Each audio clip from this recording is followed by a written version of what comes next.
Hey everybody, Saturn Scholar here, and today we're going to be talking about a game that gets a lot of flack for no real reason. Today, you better get ready, get way past cool and go get a chili dog, because we're going to be talking about Sonic 3D Blast for the Sega Saturn.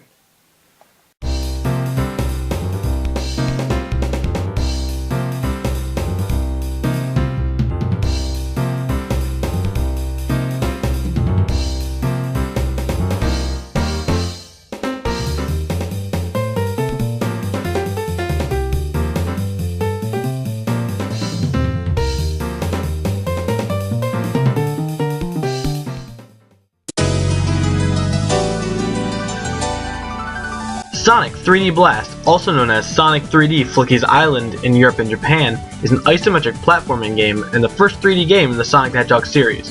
It was developed in the United Kingdom by Traveller's Tales and published by Sega.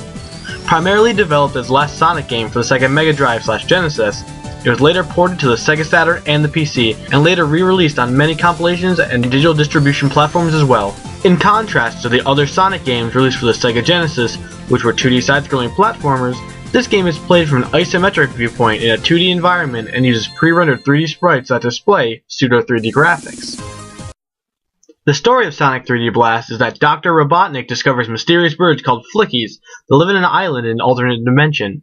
He learns that they can travel anywhere using large rings, so he decides to exploit them by turning them into robots to help him search for the Chaos Emeralds. Sonic must find and destroy all these robots located around the zones, and bring the Flickies inside them to large rings. Once he collects all 5 Flickies from each section of an act, he is either further advanced into the act or taken to the next act. Every zone has 3 acts, 2 involving standard levels, and the 3rd act being a boss fight against Robotnik without any Flickie collecting involved. As you may have heard me say before, this game actually started as a Genesis title. The Sega Saturn port of the game was used as a last resort and a backup plan to release a Sonic game for Christmas 1996 after the cancellation of Sonic Extreme. Sonic Team added the special stage in the Saturn version of the game. The game was ported in 7 weeks, during the development of the Mega Drive version. It features some minor upgrades from the Mega Drive version, including a higher quality opening video, slightly higher quality graphics, and an entirely new CD audio soundtrack composed by Richard Jack. It also contained a different special stage, developed separately by Sonic Team. Beyond this, the game was largely the same. Sonic 3D Blast had a lot of fantastic elements put into its game design.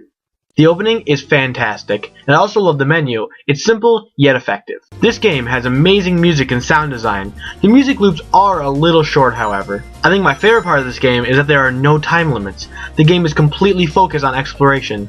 The levels are vast and have wonderful visual elements, and there's even a map on the pause screen if you happen to get lost.